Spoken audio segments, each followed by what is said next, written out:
Welcome, golf fans, pursuers of knowledge and the almighty dollar. This is your golf guru bringing you the 2021 Charles Schwab Challenge Preview Show. First off, thank you for stopping by. We've got a ton to cover. Of course, I am going to do a PGA Championship recap.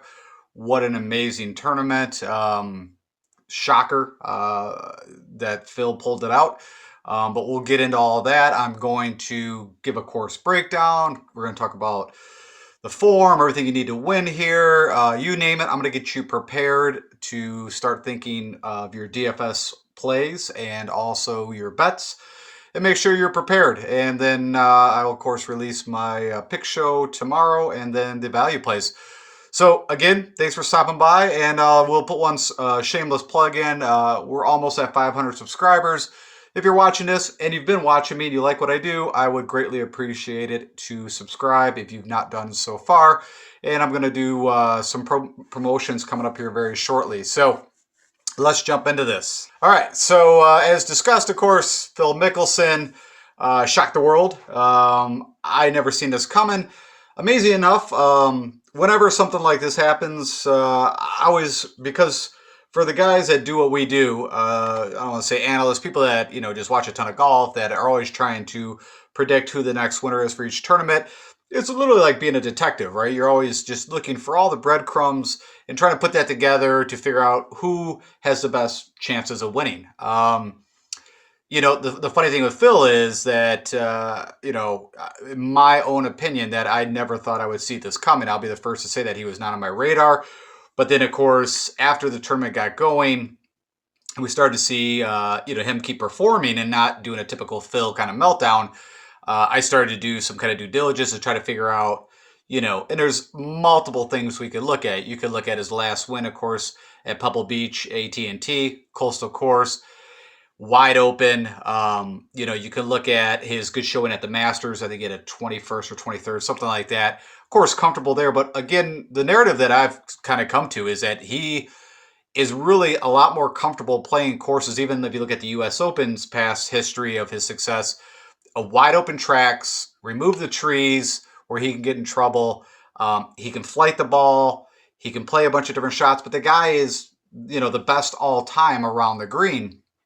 And so, in short, I just really, even though that was the number one thing I was looking at, you had to have a lot of other things to go with being the best around the green. You had to hit, decent length but hitting the fairways. You had to also be able to putt. And that was another thing that Phil was really lacking. But there was sights of him progressing, right? Of course, he led, I believe it was day one at Quail Hollow for the Wells Fargo, but he went from 7 under to 7 over. That was typically what we were seeing of Phil. But his wins, of course, on the Champions Tour, if you go look at his first win, I believe that was at the Ozarks National Course. If you go look at that course, it's a wide open track. And he said the reason why he went and played there because it fit his game. So again, just, if I would have looked into more and kind of tried to put the breadcrumbs together for Phil, I still don't honestly know if I could have sold myself on playing him now from a value play. Maybe it would have made sense. But I looked at some of the analysis, the model that I ran, I think he came up 88th. If you look over his last 12 rounds, the kind of snapshot, the smaller model that I show you guys, kind of the sneak peek overview of the 3 different areas, was losing on par 5s, wasn't, gaining strokes here. His around the green was actually down in the 60s. What I'm getting to in short, there was nothing that would have pinged me to look there. And that's why no one pointed out Phil as a possible winner. But amazing. Congrats to him. The guy worked his butt off for this. I think everybody was expecting the same thing that we've seen. You see Brooks there, and after the first hole on Sunday, when there was the two-shot swing, I think myself and probably a lot of people is like, oh, that's it. Brooks is going to go do what he does, even not 100%, and Phil's going to start falling back, and we might not see Phil for a while. You can also look at the field that was under him, did not challenge him at all. I mean, you had the guys that were 2 under, like a Joaquin Niemann, Bryson DeChambeau, just fall apart. The guys that did anything, because I played a ton on the finale round, they all scored in the morning. And also you could look at the wins, right? It shifted on Sunday. There's certain holes that were kind of in the middle of the round that worked out best for Phil. The last like 4 holes, went back to kind of a righty. But if you were a lefty, Jordan Spieth stated, and he was right, that for Phil, it was going to work out well because he could hit his shot into it and hold it. So anyways, all that said and done, that's kind of my recap. That's enough, I think, on that. I do want to jump into some of the analysis as I do. With an eye looking at the Charles Schwab, we're going to look at the players that are going to be playing, that played in the PGA that are now going to be playing here. So let's go look a little bit in the stroke gain analysis from the PGA Championship, see if there's anything that points us a little bit to some people who want to play. And then, of course, I will get into all the breakdown of the Charles Schwab. All right, let's do this. Okay, so again, I know it's a bit of an eye chart, but I'm going to walk you through what you're looking at here, and I'm going to talk you through it so you don't have to actually really study this. If you see the green are the leaders in certain stroke gain categories, and I'll go through those. If you see to the left, the blue are my picks. And if you see like this light, I guess it'll come up yellow or beige. These are the guys that played in the PGA that are also going to be playing in Charles Schwab. So I'm actually really curious. Even Phil Mickelson, last I saw, is also scheduled to play in the Charles Schwab. I'm curious of how many of these guys are going to actually play in this event that played in the PGA. I don't know why. I just feel like we're going to see some withdrawals. But we'll see. Maybe I'm incorrect. I was guessing that Phil was definitely scheduled because he was trying to win a tournament either way to get in the U.S. Open without, he already took the exemption to get in the U.S. Open. But, with, of course, the win at the PGA, he's good there now. But, I was thinking he was probably scheduled. I would think he would take some time off, but maybe not. Maybe I'm incorrect. All right. So let's just walk through this. So real quick, off the tee, who led was Shane Lowry, which that's kind of amazing. I talked about Shane, but I just didn't see his game, but knew what his game could do in those windy conditions. And again, kind of like a link style course, kind of like the U.S. Open, but it wasn't one of my picks. But he actually led off the tee, did well on approach, did well on around the green, and his putting still kind of hindered him a little bit, but a T4 was amazing. You had Phil that led tee to green when it all came out. He did not lead any stroke gain specific category, but overall, if you look at total and tee to green, if you put everything together, which makes sense, this is what we've been seeing the last few tournaments, that tee to green, he led the field, which that makes, like I said, total sense. Martin Laird, you had Party Marty, who came out screaming on the opening round, led on approach with over 11 strokes, and from a putting standpoint, Justin Rose, who had an amazing Sunday round. Of course, he got to go off early. As I kind of mentioned, you had Morikawa, you had Abraham Answer, and you had Rose that really kind of lit it up. And even Aaron Wise, and I had a lot of these guys on my finale teams. Just I was betting that Brooks, to be honest, would pull it out and didn't have enough of Phil at the top. Okay. From a birdie leader, you had Phil. And way down here, your bogey was Harris English, had the most bogeys. I think that's it on that I wanted to talk about. We can kind of walk through some of this. So, Brooks, I was not on. Funny enough, I think I was on him the week before. And again, should have known enough that he was using it as a practice round, and that when it comes to majors, he's all in, he's going to prepare. And typical Brooks, I think, honestly, my own opinion is if he could have really got down and been comfortable reading his putts, he missed so many short putts that his putting was just, and they were talking about that his alignment over the putter was off and he was getting that fixed. But honestly, I just think when you're not in your comfortable routine of reading greens, and I'm sure we don't have no idea what that knee is actually, the right knee is at, but he's really on, 2 bad wheels and still performing. So again, keep an eye on when the U.S. Open comes up here. I believe it's in a couple months. But he did well, as you see from a stroke gain category, 2.5 off the tee, great on approach, gained almost 8 strokes, around the green gained a stroke, and as you see with the putter, about a half stroke, nothing there. Louis was one of my picks, and, Louis had his chances, right? He had that eagle putt even that he missed on Sunday towards the end that, could have got him within a stroke. But it was good to see. I mean, typical Louis Oosthuizen in majors, kind of the brides made the kind of the Tony Finau, Alexander Schauffele of the world, but also did well. You can see on approach, gained almost 6, gained over 6.5.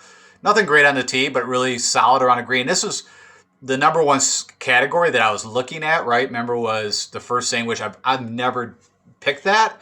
is my number one stroke gain category I was looking at. But you could see the top, few guys that ended up placing were gaining almost 5.5 strokes around the green. Now, funny enough, Phil gained almost 3, but yeah, it just kind of shows that I had everything figured out from the perspective of what I was looking for in a golfer. The funny thing was the guys that should do well, like the Jordan Spieth, around the green and putting. I mean, Jordan putted terrible, and we can go look real quick at Jordan because he was one of my picks.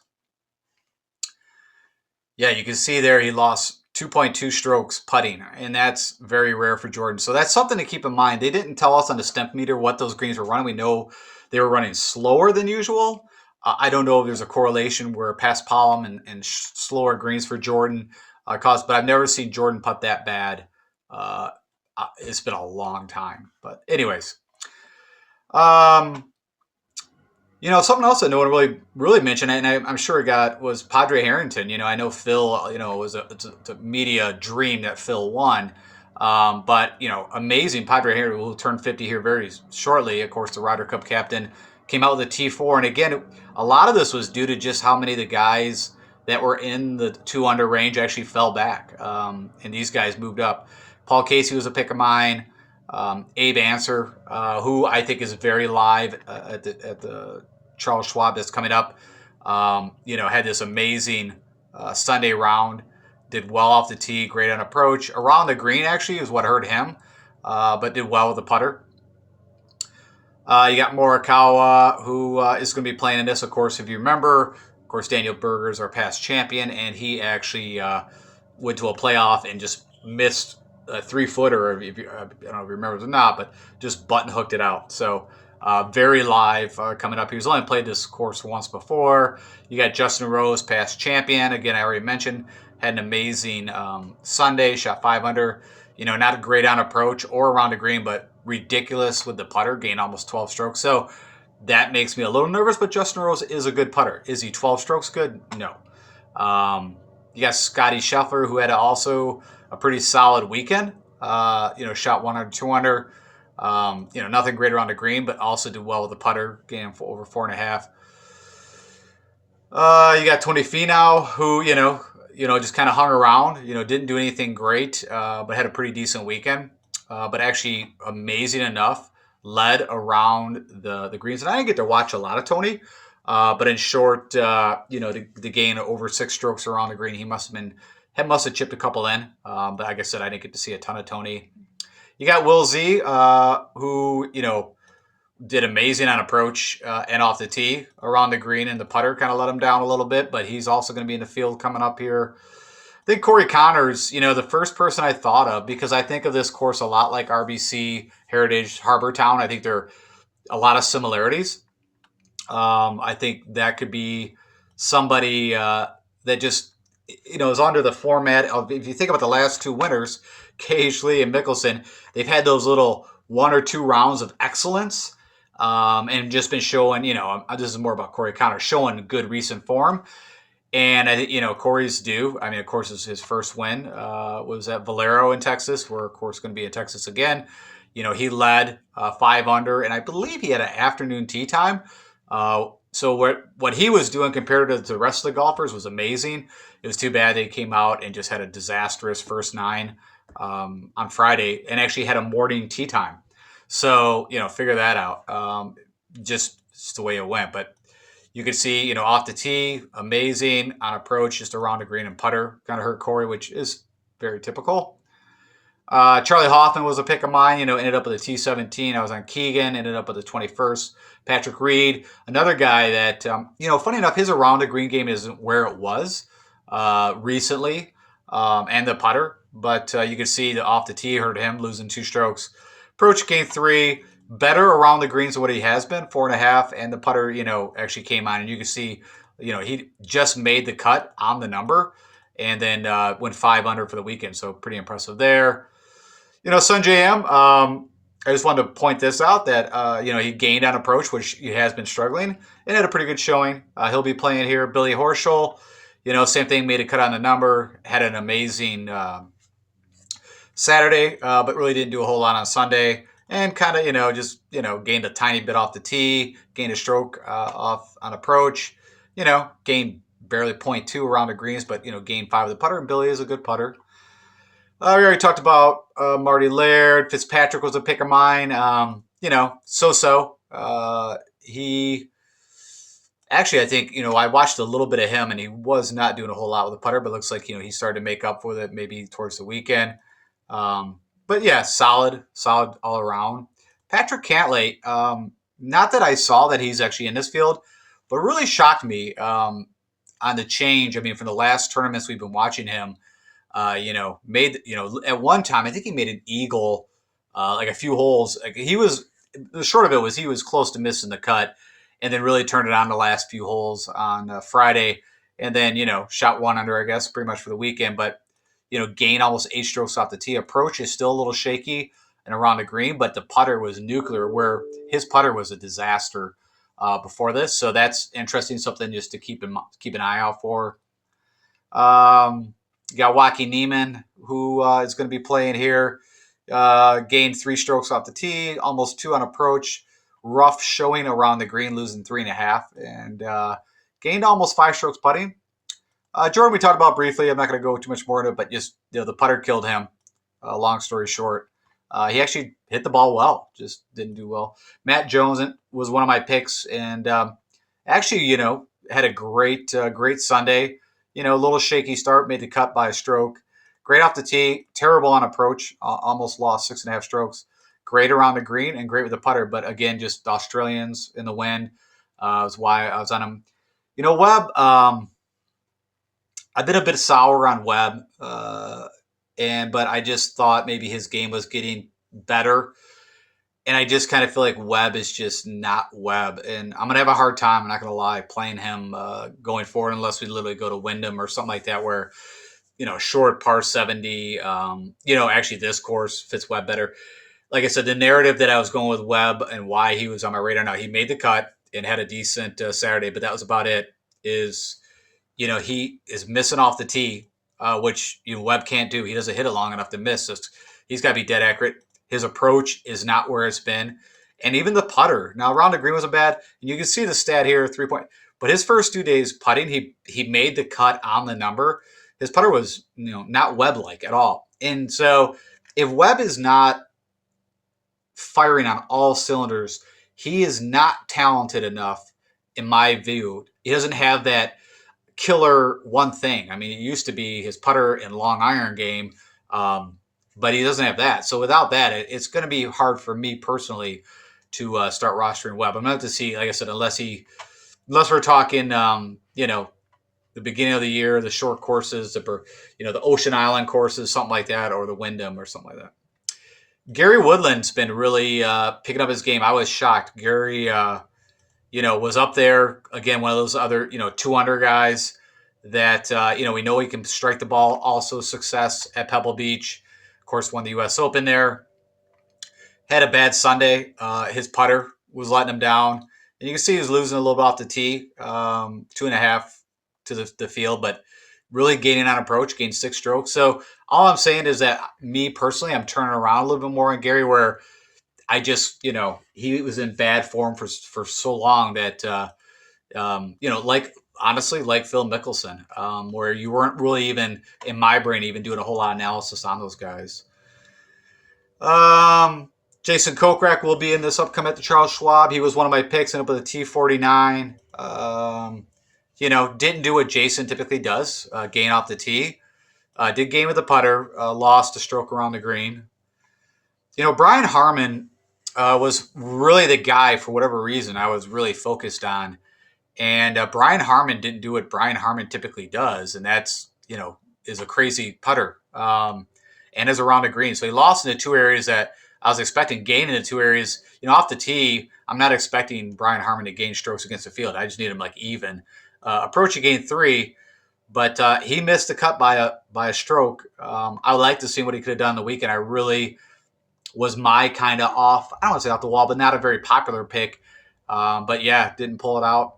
Justin Thomas, just, he missed by a stroke. I mean, on that note, as you guys know, I was out on the top guys, and that came to fruition. I mean, DJ, I even got some flack from some of you guys, but I'm just telling you, DJ is not where DJ needs to be. Now, can he flick a switch? I'm waiting for it, but until I see it, I'm not playing him. And same with Justin Thomas. I mean, his putter has just been a disaster. And then you had Xander Schauffele, which was one of my picks out of all those guys. The one guy that I thought could manage and do well here that I've seen been, having somewhat of a decent game. But I was out. Rahm was the best, but he did that all on Sunday. Anyways, so Matty Wallace, kind of fell back a little bit compared to where we thought he would be. Still gaining off the tee, lost on approach, lost around the green, gained almost 2 strokes to the putter, but was one of my picks. Will not be in this upcoming field. Sergio will be in this upcoming event, at least right now. He missed by a stroke. Still, hitting the ball well, tee to green. Sergio, unlike, typically he's pretty good around the greens. The putter, of course, is his nemesis. There's Xander, if you wanted to see, missed by a stroke, the 5 over cut. Gained off the tee, didn't do anything on approach, really lost around the green, and, made a little bit up on the putter. Cam Smith, another guy that I was high on. I think, he was a bit of a popular pick. I think a lot of people were. He made the cut by, 4 strokes and then had a terrible, of course, I had him even on Sunday. I was expecting that he would make a charge on Sunday and just nothing. But, lost off the tee, lost on approach. Where he should around the green should be better. Did not gain any strokes. Still okay with the putter, but not where he needs to be. Siwoo, the Pete Dye specialist, another one of my picks, missed the cut by 2 strokes. Terrible on approach, terrible putter, which that's typical. That's not a shocker. Tringali, I thought I was a genius. So, and we're almost done with this, so just bear with me for a moment. I actually, Thursday around noon, I was in second place in the big game, which nothing, but I felt like, aha, we got this figured out. And Cameron Tringali was just lighting the world on fire, was leading the tournament, like I said, around noontime. And then decided, it ended up falling back a little bit, but still 2 under, which was solid. And then went out and shot 10 over. And I didn't get to watch a lot of that, but you can see overall he lost, 3.25 strokes off the tee. So he was spraying it all over, getting himself in trouble, lost on approach, gained almost a stroke around the green and didn't do what he needs to do with the putter. But wow, what a swing that was. And that and Sam Burns, withdrawing after 9 holes. Supposedly he slipped or something on the 5th hole. I don't know, walking off the tee or something like that. I didn't see it. I didn't get to see one swing of Sam Burns. Him and Daniel Berger came out and were like 5 or 6 over, like right out of the gate, which was shocking on both fronts. I didn't pick Daniel Berger. I was not on him, but that just, whoever I, put him in your roster, it just sucks. You're just burn all those lineups pretty much, at least definitely in the big game. But anyways, yeah. So between Tringali and Burns, that kind of took care of me. Harris English, made the cut on the number, but just didn't do anything on the weekend. Of course, we started to see some form back from Harris, and was hoping with the South Carolina ties and playing in that area quite a bit that he'd be someone else, a little bit of a sneaker play, but didn't do it on the tee. Did okay on approach, did okay around the green. The putter is not where it needs to be for Harris English, losing almost 1.7 strokes. And you can see had the most, had 14 birdies, but had 20 bogeys. Ryan Palmer just noted that he'll be in the field for the Charles Schwab, of course, a local Texan guy. Gained a little off the tee, not what Ryan needs to be doing on approach, losing a stroke and a half, losing almost 3 strokes around the green, gained 2 strokes to the putter. So, we'll have to see about Ryan. These guys just highlighted. JT Poston, missed the cut. Was not one of my picks, but he is a Sea Island, Mafia guy. To mention that. He lost everywhere but around the green. You got Lee Westwood, who made the cut, but had a rough weekend. Still getting off the tee, losing on approach, losing around the green, and the putter still to hurt. Daniel Berger, I mentioned, made the cut, then fell apart on the weekend. And like I said, made the cut. Literally had to shoot 3 under on Friday. Barely gained off the tee, gained a little bit on approach, not good around the green, not good with the putter. You got Kisner, just highlighting he's going to be in there. didn't gain. Kisner's been in a rough kind of patch even after pretty much since the Dell match play. He's not been doing well, but you can see losing strokes, so a ton of strokes, 5 strokes on the approach. Yeah, not good for Kiz. Kuchar, was kind of hoping that he could keep it together, but he, shot 10 over after 2 days and lost everywhere. And I don't expect him to gain a ton. I mean, the approach is where he has to make up, and the putter, though, is the key thing that killed him. Kevin Na is going to be in the field, past champion 2019 here. Nothing to really write home about. Lost a ton on the putter. The only thing he did good was around the green, but that's something that you're going to need to do good at the Colonial coming up. Charles Cameron Champ has actually had, I think, a T14 here, I think last year or the year before. He's had some, funny enough, a bit of success here if you want to stay it that way, but 15 over, losing off the tee. He's someone that I could have seen people a little bit on just because of hitting that low driver, but it's just around the green and putter. It's just been a disaster, and that was key things. And then, as I noted there. Okay, I think that's enough. At least it gives you some breakdown of the guys that are going to be in the upcoming Charles Schwab. It also gives you a little brief look on where the guys kind of might have missed, from a stroke gain analysis viewpoint. Let's go break down the course, and let's get into this. Okay, we are heading over to Fort Worth, Texas. So back over to Texas. We are going to the Colonial Country Club, where this is the longest running PGA event that is not a major. So they're on their 75th anniversary of having this thing. So since World War II, they've been playing here. Of course, dubbed Hogan's Alley for Ben Hogan winning, I think, 5 consecutive times. Not consecutive, 5 and 5 championships here. You got your architects, John Bridamus and Perry Maxwell, which have no clue who those guys are, but I know Perry Maxwell actually redid the course, I believe. Not redid, but kind of updated it back in 2000, I believe it was. It's a par 70, and it's 7,200 yards. Kind of a total different mind thought of what we just saw. Total shift. I mean, go back to the older days, tree line. You got your bunkers. You got a little bit of water here or there. But I'll get into the whole view and the kind of the course. But the simplest way, if you know Harbor Town for RBC, reminds me of that course, plays a lot like that course. Fairways and rough are Bermuda, but the greens are bent grass and kind of smaller greens, again, which makes sense, older course. You got a player field of about 156, and we actually have a pretty strong field here now. Nothing like what we had last year, or, well, not last year, but, 8 months ago now, when we had the restart. You had all the top players because it's the first time they get to play in like 91 days after the shutdown. So you had a ridiculous field. We still have a pretty good field now. As I mentioned, I'm curious to see how many of these guys might pull out. I don't know why. I'm just kind of feeling like some might. The historical cut line here, back in the day where the field might have not been as strong, of course, it was +3 to 1 under. The 1 under was last year where you had the ridiculous field. And winning score here traditionally was around 13 to 16 under, but it was 20 under. I believe when Berger won, it was either 18 under or 20 under. When Berger won last year. And as I mentioned, you have, the top 24 out of the 50 world ranks being here. So you got Justin Thomas, who's done well here. Jordan Spieth, of course, who owns this course. Won here, had great success here.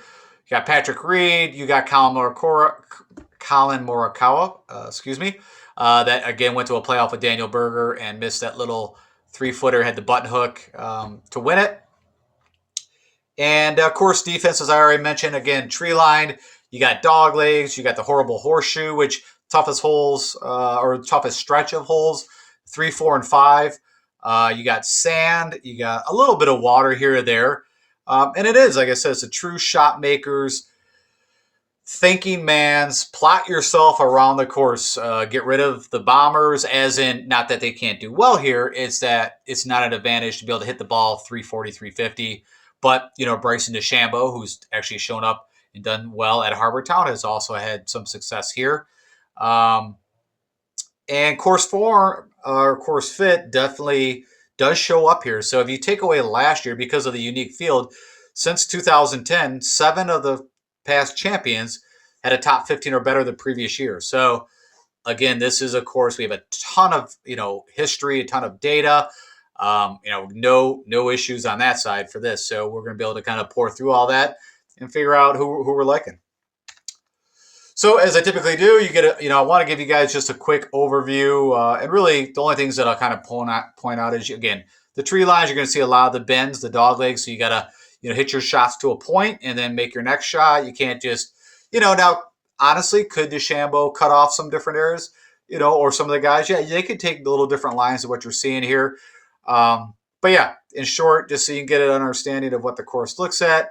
Pretty standard, prototypical, 80-year-old course. And then to get a better view of some actual pictures, again, I always state, if you go watch the round highlights from 2020, you're going to get a better understanding of what the course looks like. But you can see raised greens. You got, bunkers protecting. I'm sure bunkers are put in their strategic places at the 3+ mark to where you hit. Here you can actually see some water here. But like I said, kind of minimal water. It's more about the trees, keeping it in the fairway, and a great approach players and putters are who do well here.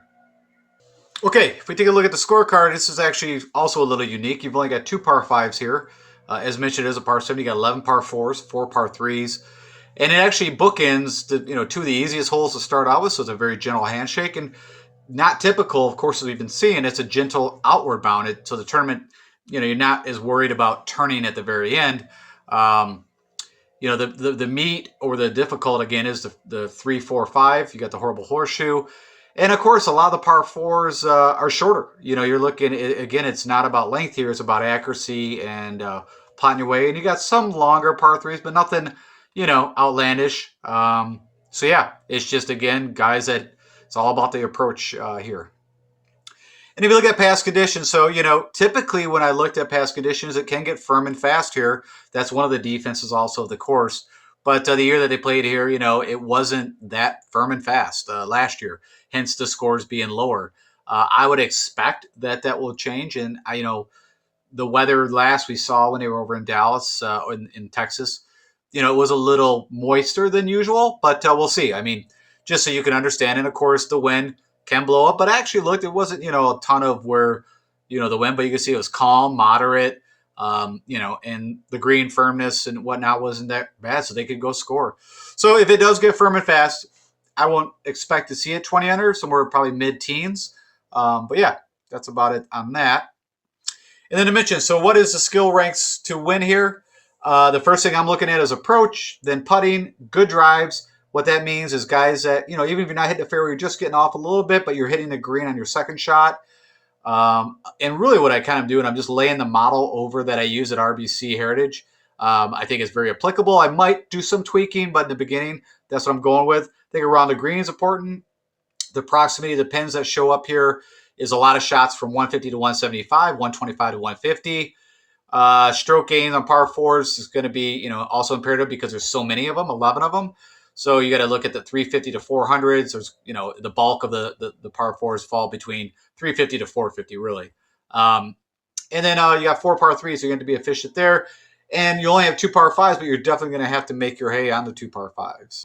Okay, and now let's talk about past winners. I always like to look at this. It kind of confirms and backs up what I'm looking at. Confirm that I'm on the right track with the areas that I'm focusing on. And really, if you look at this, it shows up that approach is key. So when Daniel Berger won it in 2020, gained 5.5 strokes on approach, and the putter gained 5 strokes there. If you look at Kevin Na, what he did very well, gained strokes on approach, gained strokes with putter. And same goes for Mr. Justin Rose when he won in 2018, gained 10 strokes on approach and gained 2.7 on a putter. So again, just confirming that the things that we really want to focus on is the ball striking on approach and with the putter. And so as I mentioned, I kind of did I just took my model that I used actually recently at Harbor Town, and I think it's very applicable here. Didn't create a new one. Like I said, this might get tweaked. But in short, if you plug in 20% on good drives, 20% on approach, look at that approximity from 150 to 175, 175 to 200. The scrambling, sand saves, birdie or better, putting, all the things, gaining on par 4s. Plug that in and just look at the last 12 rounds for recent form. This is not looking at any specific filters. This is looking at all courses they played their last 3 events, and click on this, and number 1 comes up Abraham Ancer, which, is one of the guys that I thought of. So that makes sense. You got Louis, who's done well. of course, at the recent PGA and been in good form. Almost won the Zurich with Schwartzel, his South African brethren. Jordan Spieth been playing well. Tringali, Hoffman. So the guys that have been, striking the ball well with their irons. Morikawa. Of course, Daniel Berger pops up with his, play. Lucas Glover, Camilo Villegas, great on approach kind of player. Scott Stallings, who's been showing up. I confirm that this looks pretty good from a recent form. So the model looks pretty decent. Again, there'll probably be some tweaks. And then if you want to understand who's done well in the past at the Colonial, this is looking at the last 12 rounds they've played. You're going to see some of these guys have only, first time they ever played it was when they came out of the shutdown. And so like the Justin Thomas, of course, Colin Morikawa, newer to the tour. You've got RCB, who's been around a while. It's kind of funny because this course actually sets up, and he actually has shown up in recent history. I don't know, it was Wells Fargo. But recently he did show up as first round leader, who was very elite on irons at one time. So someone that I've got to look into. Again, just to get you some names who's done well in the past here. And then I want to look at top 20 guys on approach. So looking at the same thing, if you just click on approach, I'm going to get the top 20 guys. And number one over the last 12 rounds, Will Z, Morikawa, of course, Connors, as we talked about, JT, super elite, especially that 100 yards, 125 yards in. Griot, iron specialist, Louis Hoffman, Berger, some of the same guys. You got Doug Gim, Texan, or played at University of Texas, pops up. Streelman, good success recently at the PGA. Abe Answer pops up again. So you're getting some names. Joaquin Niemann, who showed up previously, also has some decent history at this course.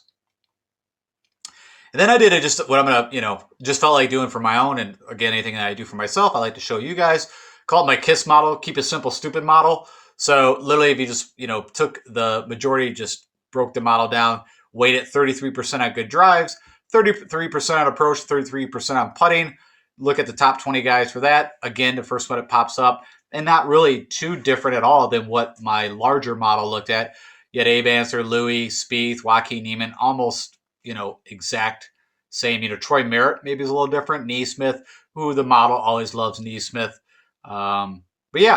Again, just to give you another look. And so just so you can kind of do your own correlation in your brain, but, who the model's liking. And that's it. It's everything I think I wanted to share, at least to get your brains kind of spinning for the Charles Schwab. Coming off a bit of a PGA, high that, we kind of got to, refocus now. We got a whole new tournament, whole new set of guys to some degree to look at. I will be doing, of course, more analysis and kind of doing my research, and I'll have my pick show out for you guys tomorrow. Again, I appreciate it greatly if you like what you're seeing. Click the like button. If you're not subscribed, trying to get over that 500 mark. I'm only off by 12 subscribers. So if you would, I would greatly appreciate you doing that.